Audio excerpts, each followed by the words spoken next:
Walter Crosby with Helix Sales Development and another episode of Sales and Cigars. Today we've got a little different episode. We've got a cigar rep from Oliva Cigars, Josh Malczak, and we talk about cigars, we talk about sales, we talk about his journey from being a police officer and how that relates to sales in a much bigger way than most people realize. And we just talk shit about cigars and sales. It's a fun conversation. Probably should have recorded the pieces that we didn't have part of the episode because those were fun too. So man, go grab a cigar, go grab a cocktail, and strap in for another fun episode of Sales and Cigars. Thanks. So Josh, welcome to Sales and Cigars. I appreciate you taking some time to jump on and have a conversation about sales and cigars. Walter. I appreciate the invite. I'm really looking forward to this. Well, I had it kind of circled on my calendar. Being able to talk to somebody who has the same kind of passion about cigars that I do, and is in the sales profession is sort of something I look forward to. So this will be Yes. fun. So why don't we start, let's talk about your journey, because you didn't come out of school and go right into being a cigar guy. No. So how did we get to where we are today? Tell us a little bit about your story. It's a little bit unconventional, but it works. So for 16 years, I was a police officer and ultimately ended up retiring to run a small detailing business of mine. And then after I sold it, I landed into the world of sales. So I stumbled my way around a little bit, end up working for a company that has this, let's just say like a networking event at a local cigar bar downtown Pittsburgh called Burn. I don't know if you've ever heard of them or not, but yeah. Patel's. Yeah. So I really enjoy. I don't know what I had. I'm assuming it was a Rocky Patel. It was a great cigar, great time. We actually closed a nice deal while we were down there. You know, when you're at a setting like that, everyone's guard is down and everyone's actually being a little bit more genuine. So after that, we end up on vacation, and we have some cigars, right? So I start to dive a little bit deeper into this world of cigars, which is just extraordinary, and ultimately sat down and wrote, things that I enjoy, one of which was cigars. And long story short, Oliva happened to be hiring out of Pittsburgh, and they took a waiver on me, and here I am. So that's Nice. that's the abbreviated version, but it was interesting how I ended up here from being a police officer to what I'm doing now.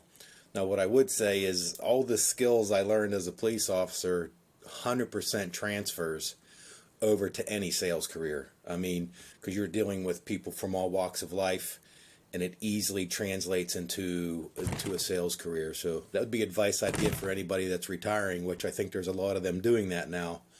Yeah, You know what I especially in mean? big So, cities. but yeah, so that's how I ended up here at Oliva, which has been a godsend. It's a great company to work for sure. Awesome. So where were you a police officer? Was it in Pittsburgh or someplace No, else? I live in a small town up north in Grove City. There wasn't many of us. There was like 10, 11 of us full time, and I did the majority of my career there. Okay. So I was going to say, as you were talking about being a police officer, I mean, I think even 10 years ago, that profession was different than what it is today, right? 100%. You don't have a bunch of knuckleheads running around with iPhones and cameras, trying to capture the next, Yeah. big thing. But I think the other thing is just a certain amount of respect. Um, like I don't love it when I get pulled over by a cop, and that's usually my only interaction. Although I did have an interaction with a police officer at a cigar shop A once. lot of them hang I'll out tell you there. about that. Well, this was he was on Oh, duty and he was coming in to solve a problem. Um, but the transfer of what you have to learn there and interacting with the community and interacting with people that are not necessarily always happy and being able to kind of you're selling you're selling safety, you're selling, getting people calmed down. all day. There's a lot of transferable skills. And I think one of the big ones is that you need to remain calm. And there's a lot of salespeople that struggle with the idea of not being emotionally involved in the sale and getting all worked up about it when somebody's upset. Lean into it, listen, be authentic about all that, but not being so, into it, being able to detach a little bit. Because as a police officer, you see all kinds of stuff that isn't, you see people when they're not at their Oh, best. 100%. I mean, I always say, in the past interviews I've had, if I can talk somebody out of, shooting themselves or stabbing themselves, when they're drunk, imagine what we could do in a sales situation when it's a lot more controlled. But yeah, I mean, I find it detaching and not coming out and spewing all sorts of commission breath has been Right. something that I just kind of lean on as I work my way through sales, particularly in cigar sales. Just adding that value to my customer, and if I take care of them, I found that the money will always follow. You just got to do the right thing and take care of these guys and add as much value as possible. And that's kind of the stance I've taken over the last few years in my sales roles for various companies, but particularly here, it's been super valuable. And you work for a company that's got a great reputation. They make great cigars on a consistent basis. You pick up whatever particular brand, particular cigar that you like, you're always going to find consistency. Like there's a few brands like that, right? Not Yeah, everyone. you're right. You're Um, right. I mean, there's a lot of great cigars out there. I just got lucky, and it's funny because when I started this job and I started to meet my customers, a lot of them were telling me, "Well, you really got hooked up with a really good company." And going into my second year here now, it has been 100% spot on. We have, I mean, our leadership is fantastic. We do have a great lineup. Our cigars are great. And the guys I work with, my colleagues and things like that, we're all here for each other. So they give me the tools I need to succeed. I just got to go out there and implement them. So I just got lucky. I got a lucky break to be where I'm at now. I got all the support I would ever need, for sure. yeah, well, I think in sales especially, I think we create our luck by being in the right place, by doing the right things, by understanding what it is that we're trying to accomplish. What we can, some of us are lucky enough to be doing what we want to do, following a passion, and not every day, right? Right. I'm sure sometimes jumping in, you have a lot of windshield time, I would I imagine, do. Yes. right? Yep. I spend a good amount in So, the car. so I would imagine that there's sometimes when you're driving to, the backwoods of West Virginia or some little spot in a unnamed territory, let's just say, that isn't like this isn't fun to make this drive, but it's part of the gig, and overall we're doing we're lucky to be doing what we're doing Absolutely. if we're Absolutely. happy. I always say my car, I call it my university on wheels. So I try to take advantage of that windshield time where I download podcasts. And since I've kind of met you, I've been trying to listen to some of your episodes. I download books, maybe short like YouTube segments, things like that to kind of, I don't know, it's just personal development. I think it's important for reps to take it upon themselves to take some time and learn something new, even from somebody outside the industry. So if I can find somebody outside the cigar industry to put some perspective on somehow I can help my customers a little bit better, I think that's important. So I think sales training itself, a lot of it I have found that it's going to have to come from the sales rep. A lot of the companies don't do that. Maybe they don't have the budget for it or whatnot. But it's important to make sure I take advantage of that little bit of time I have in the car. And who knows what tidbit I can pick up on my way to see a customer and take it from there for sure. Yeah, it's when we stop having desire to learn, or when we think we have it all figured out, is when we start to disintegrate and fall apart as salespeople, right? There's always ways to always learning. I mean, I go to training. I mean, when I look at the year, like last year, I went to 8 different training sessions, multiple days, to help me get better, deliver more value to my clients. And what I part of the reason for doing this podcast was for me to have fun, which is a big driver for what I want to do, but and having interesting conversations. And I learn, there's very few episodes that I do where I don't learn something from somebody that is practical and I can actionable to put it into Oh play. yeah, you have to be So open to learning for sure. Yeah. and that's not always the case with salespeople because it doesn't matter if you're a veteran or a young person. It's like I know what I'm doing. I closed the deal. I got it all figured out. Like There's yeah, a, yeah, okay. it's easy to let your pride and ego get in the way. As a matter of fact, some of the best people I've come across have been inside a cigar lounge. Going to visit these customers, not even the business owner, but the guys that are in there having a cigar. I've met some really good people, VPs of this, CEOs of that, and I just sit there and talk to them and ask them questions and get some insight from them. And boys, is that valuable? You put it in a book and sell it. There's just so much Oh, absolutely. valuable stuff that comes out of that particular setting and that experience that goes a long way with me. And then I try to take that and apply that to what I do. So yeah, 100%. I think networking has been wildly huge for me and beneficial, and networking with people out of the industry.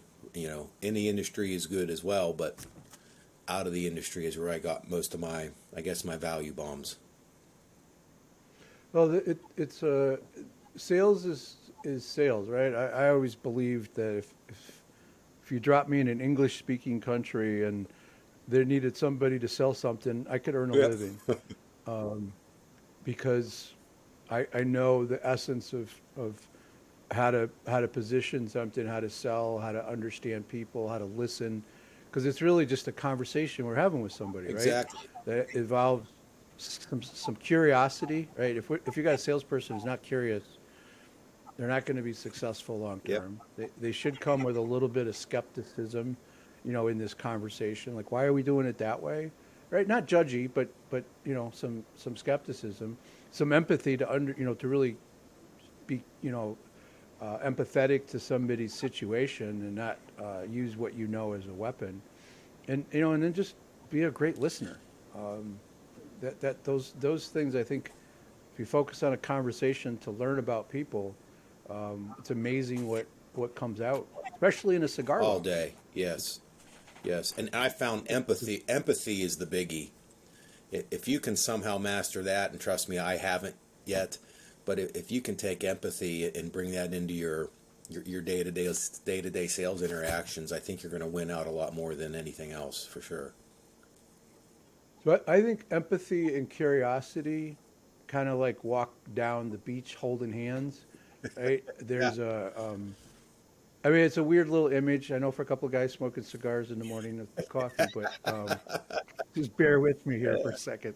That if you're really curious, if you're truly curious about what somebody's doing and why they're doing it, you're gonna naturally be empathetic to their situation because you're listening to it and you're understanding where they are. And I think as a human, I mean, unless we're a Yeah. sociopath, Yeah. as a human, we should be able to relate to that, and that natural empathy comes out, I believe, if we're focusing on it. But the idea of commission breath, if that's our if that's our thing, right? We're just going to go try to pitch this Mm. product and be transactional. Those are the people that give us a bad Oh name. yeah. Those are the people that have um, that used car sales Yep. guy mentality, Yeah. And I think and customers pick up on that quick. super Yeah. fast, super fast. Yeah. And it happens, on the telephone. If somebody picks up a phone to make a phone call to outbound, It's really there, and it's not that hard to just pivot, but it's all up in the mindset as to how somebody's thinking about this, where they feel structured, that the pressure that they got to go sell the cigar, they got to go sell the widget. When you just kind of fall back a little bit, you listen. Exactly. You mentioned something about conversations in a cigar lounge. When I travel, whether it be for business or just for pleasure with my family, I always look for the cigar lounge in town, right? That has and I love it when there's like multiple. Uh, Not Yeah. always. Like if you go to Tampa, there's a couple of Yeah, I cigar think there's a shops down few. there to you can go hang out in. But I'm always looking to find the one that I haven't been to. But when you sit down at a place where cigars are allowed to occur, you have a natural connection with somebody, right? Already. Like, what are you smoking? Is a that was like the first question I Yeah. asked you this Yep. morning. Like, what are you smoking? And it's genuine curiosity, and where that goes, who knows, right?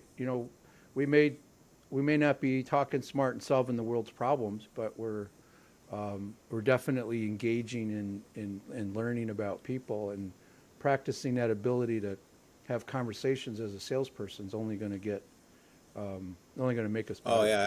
especially if you're Yeah, absolutely. I mean, I've seen, people from all different walks of life make an immediate connection over this cigar, sitting in a lounge or at an event, and things of that nature, and that relationship blossoms, afterwards.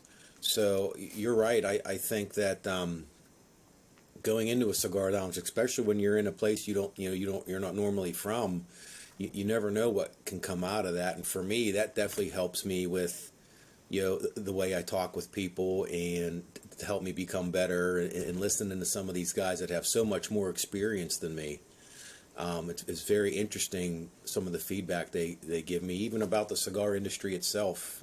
I try to take that and work it into my daily visits when I visit customers.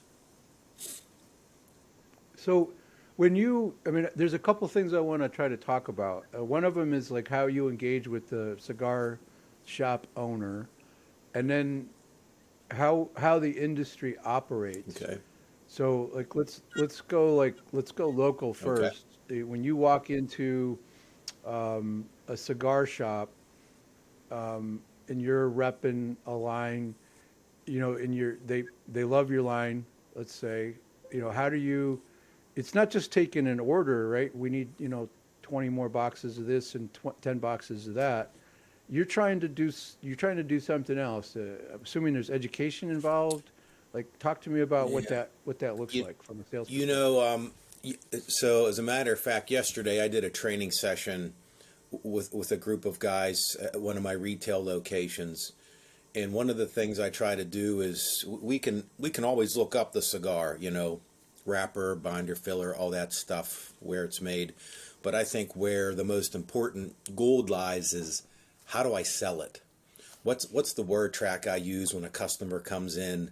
So it's the sales techniques that a retail associate could use or the lounge owner could use to help him or her increase that ticket average when a customer is coming in, making some suggestive selling on some suggestive selling techniques, upselling and things like that. That's what I tend to concentrate on, and I try to show my guys. Every manufacturer has a deal any given month. Right now, in particular, Right. there's probably a lot of good TPE deals, right? TPE is coming up at the end of February here. So I try to help my guys maximize that deal in an effort to sell more cigars. And So help me in the audience. TPE I think is it's the Total Tobacco Products Expo. It's over in okay. Vegas. Um, All right. it's I mean, from cigars to the vaping industry and Pipe. things like that. So it's all things tobacco. But you'll notice, there'll be some, you know, maybe special deals for these events that come out with the certain manufacturers. But for me, it's teaching the customer how to maximize that deal, right? I always tell them you make money when you buy, not when you sell. So, buy a little bit bigger, get a bigger discount, and pass that through to your customer, and your volume will increase for sure. And you might acquire some new customers out of that. Hmm. So, Yeah. that's one of my main goals when I talk with my customers. How can I help you, sell more Oliva product? And it's not just, we could be experts at pushing stuff at any rep, at any industry. We can push product in the door all day. It's helping the customer get it out the door is where I guess where the gold lies. Sitting down with them and, Mm. and helping, craft a sale, maybe a flash deal and things like that. One of the things I like to do with my guys every month, I send them a newsletter. And I send them a newsletter on the upcoming dates for the following month on promos they can run. Whether, that's next month, maybe that's St. Patrick's Day or first day of spring, or, March 14th is Pi Day. Things like that you could be very creative in to sell more cigars, not just Oliva, but they could use their whole humidor to push a good Sure. sale and build some excitement.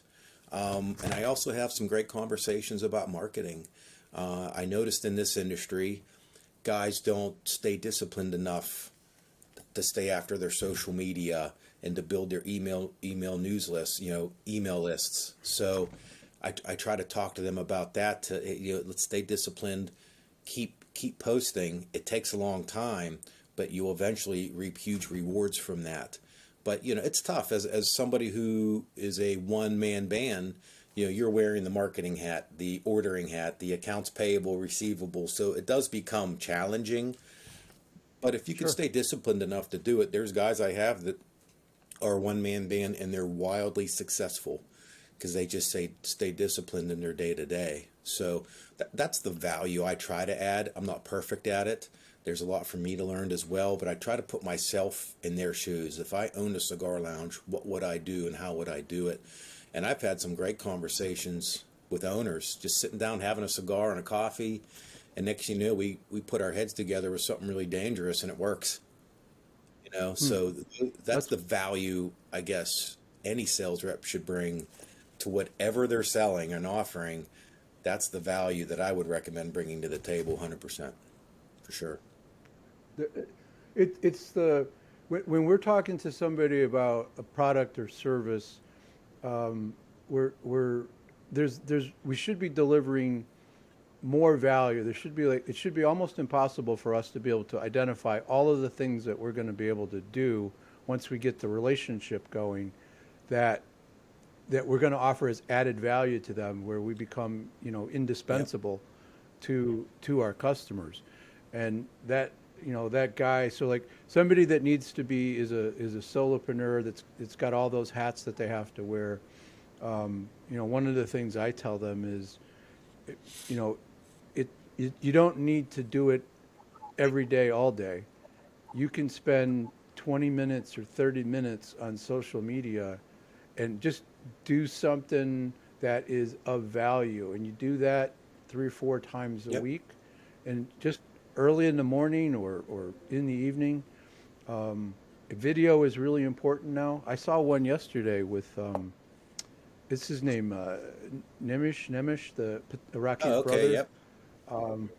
It was like a little 60-second video on how to light a cigar, right? And it sounds stupid, and I've been lighting cigars for a long time, but the longer that flame is on the tobacco, the more damage you're doing to creating that coarse taste, that sort of the unpleasant taste. So once you get it lit, stop burning the end of it and making all the flames Yeah, come yeah, up and out of it it. happens a lot, and you're right with video. I think video is huge, and I tell the guys you probably won't go out of business if you don't do any social media marketing, but you certainly are leaving a lot of opportunity on the table. So Especially if you want to get the younger people to come yep, in, yep. right? Because they're on it all the Yep. time. So that's Um, that's what I try to relay to all my customers. That's what a typical visit would be. Our cigars, they do sell themselves, right? That we make a great product. But there's other cigars that are like that as well. Competitor cigars that are very good. So I have to do something a little different to help my customers out. So that's what I concentrate on my day-to-day visits. Oh no, hey, by the way, we have this new product coming out, or we have this going on. A little bit of company stuff, but for the most part, my visits consist of a value add of some sort. Yeah, to giving them something that they can use to put into play. So I want to ask. This is a selfish question, and I'm kind of curious as to how to approach this from from the cigar shop owner's perspective, as well as the cigar company. So I want to do some what I would call executive briefings, Okay. right? And traditionally, they've always been around a breakfast where you get people to come to a fancy hotel and you know you do a presentation on something that's meaningful to them. You give them some actionable ideas. They get breakfast and then they're off, right? And they go to because it's a cool venue and they can commiserate with some other like-minded people. So I want to do that a couple times a year at a cigar shop. You know, one that I belong to, one that I don't, but I frequent. That you know, I want to have the right people there, right? The CEO, senior executive that has a small company that is interested in cigars. So I can I can do literally 7 minutes on a topic that will give them tremendous value, kind of flip a switch on a problem they have. But I also want to have somebody to come in and speak about a cigar, but not just like talk about the brand in and of itself, but talk about the structure, talk about how it's put together, why it's put together, how because I mean a cigar is like 3 to 5 years in the Oh yeah. making, right? From the Yep. time it's put into the dirt till the time it comes out of a rolling Yeah, a lot of factory. labor goes into a cigar. It goes through about 200 pair of hands before it even reaches the shelf. So yeah. And there's a lot of things that can go wrong, Yeah. Oh right? yeah. Yeah. So, my idea is to do that event and have that there. Do you think that, and I'm not talking about having 100 people, I'm talking about like 15 to 20, like, you know, really high quality people that are interested in cigars, interested in getting better in sales or solving a problem. Am I way off base? Is that something that wouldn't fit in a cigar shop No, environment, assuming it was you're big right enough? on track. I think that's something that would be very different, and it gives those guys a chance to get together in a little bit more of an intimate setting, and you're probably going to have a lot better business conversations there. And if another idea, you could bring either a rep or talk to the cigar lounge owner, and maybe they can do a little bit of a presentation on what you said about the cigar, and give these guys a chance to, maybe if you bring some coffee in or whatnot, it's going to benefit not only you but your cigar lounge owner as well. And maybe on top of that, he can run a little special deal for the event, for the guys that attend, to kind of get them to come in. And you can maybe he give you a good deal so you can give I, everyone a cigar. I think that'd be a phenomenal idea because that there's a lot of networking that's going to go on there as well.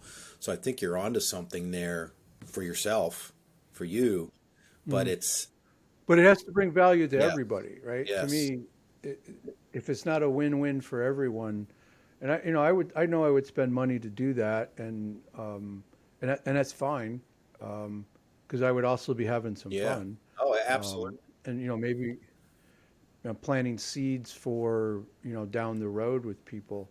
But I think it's I wanted to get a perspective as to um, what that would look yeah. like, You'd be and if you benefiting thought it the was a cigar lounge owner for sure. He'll see a little uptick.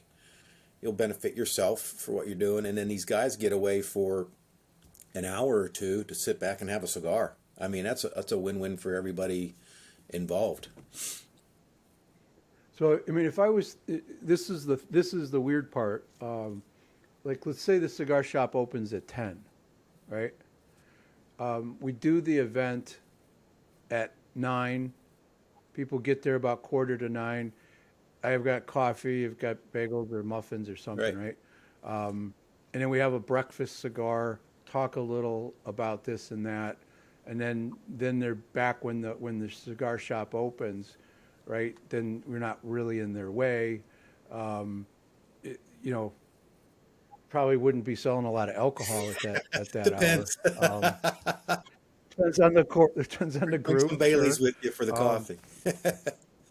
yeah, some Irish or Yeah, yeah. something to dump in there.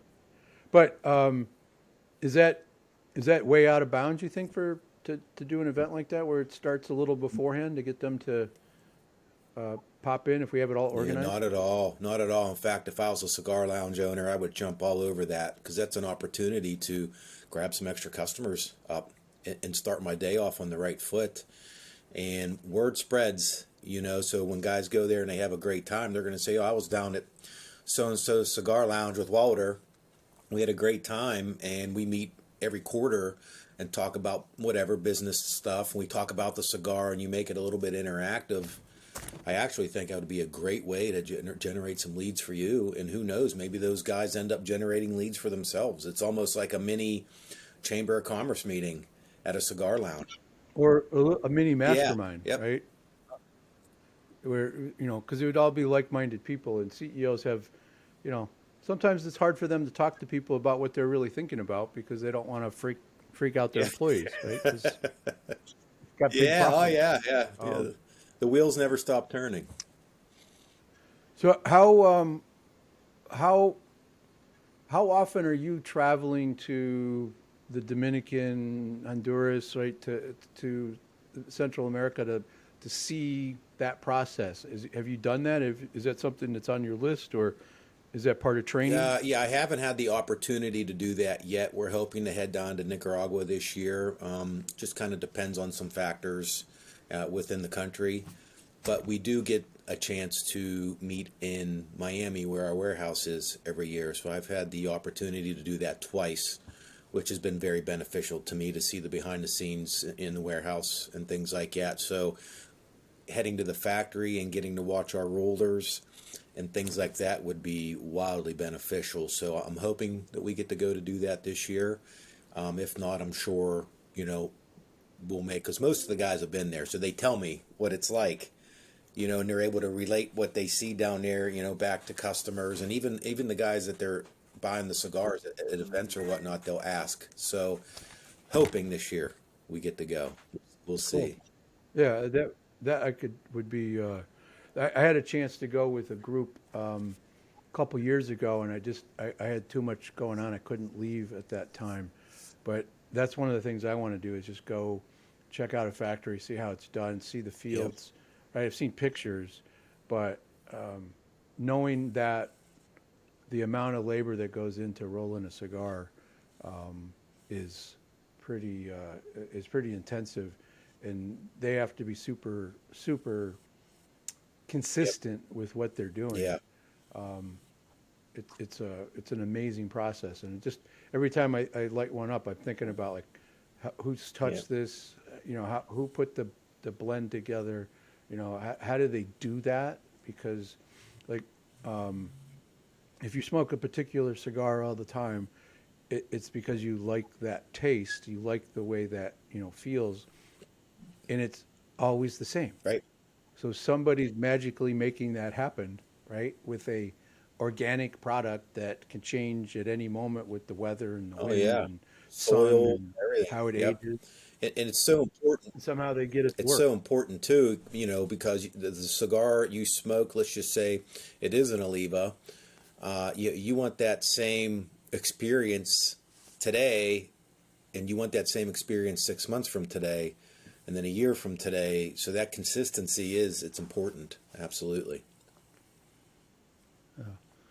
All right. So, my last question I normally ask a guest, right, is do you have a relationship past or present with cigars, right? Which would be a dumb question for me to ask at this point.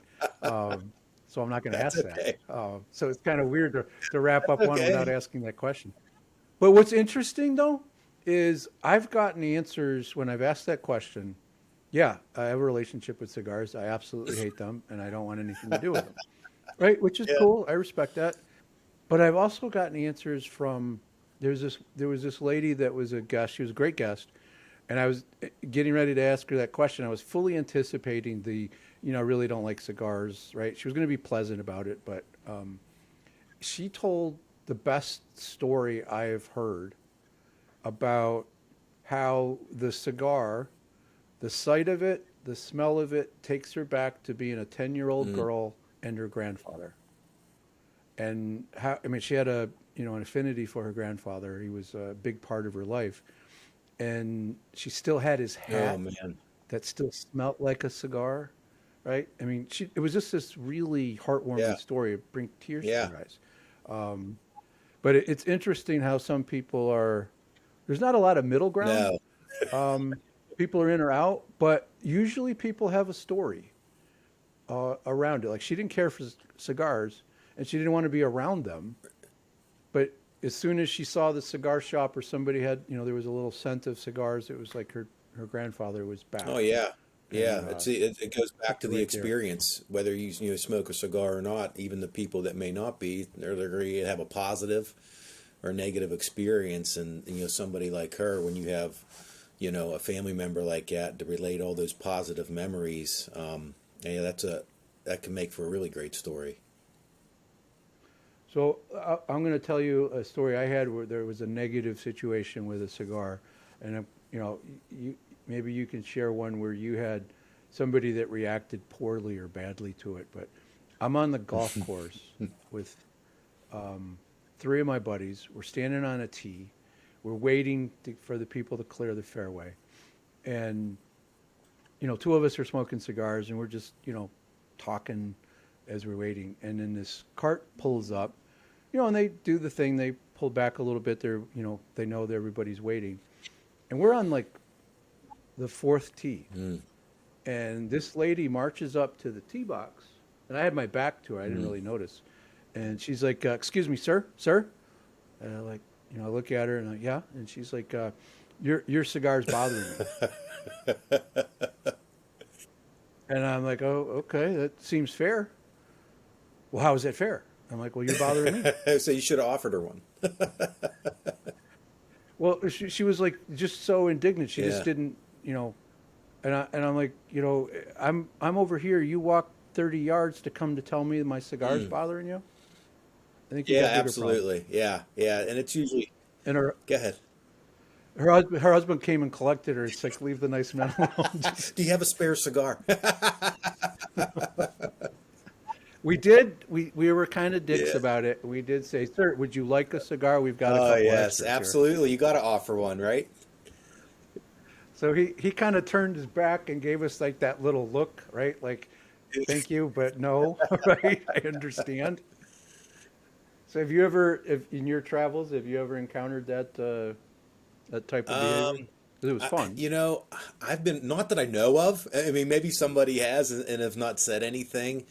I haven't had anybody come up and mention the fact that they didn't appreciate the fact that me and a couple friends were smoking a cigar. I do have to admit, I do spend a fair amount of time in cigar lounges or events surrounded by a cigar. We have an outdoor beer garden near us where we go and we'll have a beer, but we're outside. We're probably four, five, six of us having a cigar, so there's never any complaints. I've had more people probably come up and ask about cigars and end up, hey, you mind if I have one? And I'll give them one while we're out and about. And yeah, I've had more instances like that than the negative instances that you were Awesome. talking about. That's cool. That's encouraging that somebody's curious and you because you guys give away cigars like they're candy to a certain We degree, do. right? So Part of your what we do is we'll give them to our customers that own the lounge. We're really not supposed to give them out to the general motoring population in the context of our job and our day to day. When we're at events and things like that, and guys are buying cigars at our events, they get freebies as part of their purchase. So, but if a cigar shop owner wants to give away a cigar, he or she could do whatever they want to do. So that, that could be the workaround there. But, in theory, when we're at a lounge, really not supposed to hand them out like that. So we let the cigar shop owner do that. It's interesting because I've been in cigar shops with a couple of pretty famous brands, and I'm sitting with the owner of the shop, and the guy, it's like, hey, what are you smoking? I'm like, why do you like that? And then he pulls out a cigar and hands me one of Yeah. his. It's like, give this a try. Now the owner was there. It was all, it was all cool, but and he was just helping the owner out Right. in my Yeah. eyes, Most like, owners are, 'cause- are pretty cool with that. So, use the owner as the pass through to get the cigar to the guy sitting there.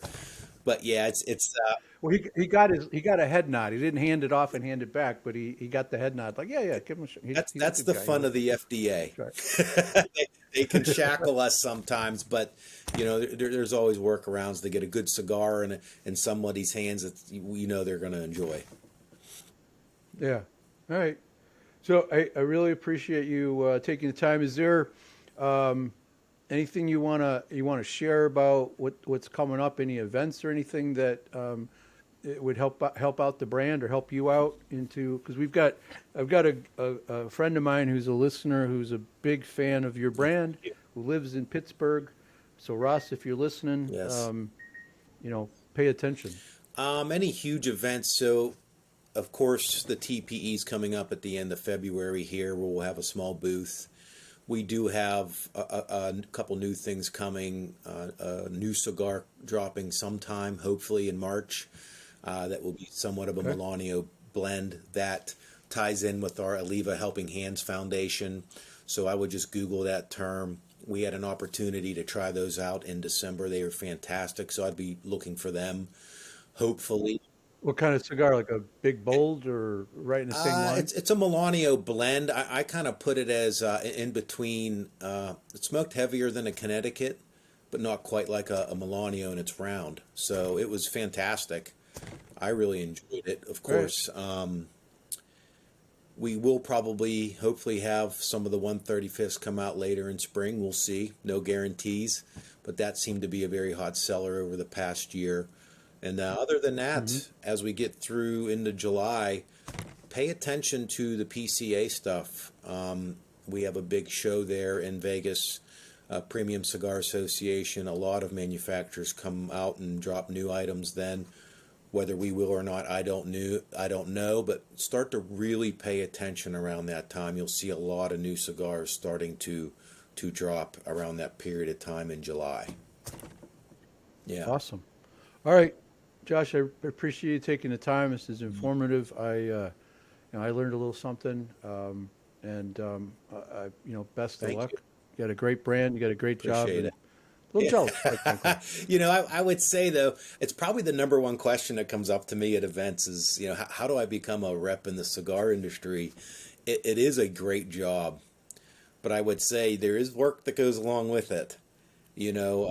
Smoking cigars and stuff is the ancillary benefit for sure, but there's you could see this calendar behind me. There's all sorts of marks. There's a ton of planning an organization that goes along with it. I enjoy every minute of it, but it's definitely not a prop your feet up and chill out type of deal. So, but You're on the road, what, 3 or 4 days a week? minimum. I mean, 5 days a week. If I can get out and visit, I don't know, 5, 6, 7 customers a day, or at minimum, if I work from home, I have an office day, I definitely need to pick up the phone and talk to a few guys. So yeah, I mean, those who are present win the business, right? So I got to make Yeah. sure, even on the days you're like, oh man, I really don't want to. The only time I tend to gear down is if I end up with 8, 9, 10 inches of snow out here. But we've had a mild winter, so I've taken advantage of that. Hopefully, it stays like that through the rest of the winter here. But it's a fantastic industry. I do love it. It's a great industry to be in. So anybody looking that route, it's definitely something worth looking into for sure. You guys still looking for a rep in my neck of the woods here in I Michigan? believe so. Yeah, I don't know if I haven't heard anything yet. They could have hired somebody by now, but from what I gather, we are. And I would say that given over the course of the last couple years here, it's fantastic company to work for. I've been very blessed to be in the position that I'm in. Awesome. All right, Josh, thank Thank you. you. I Best of luck. appreciate it. Thanks, buddy.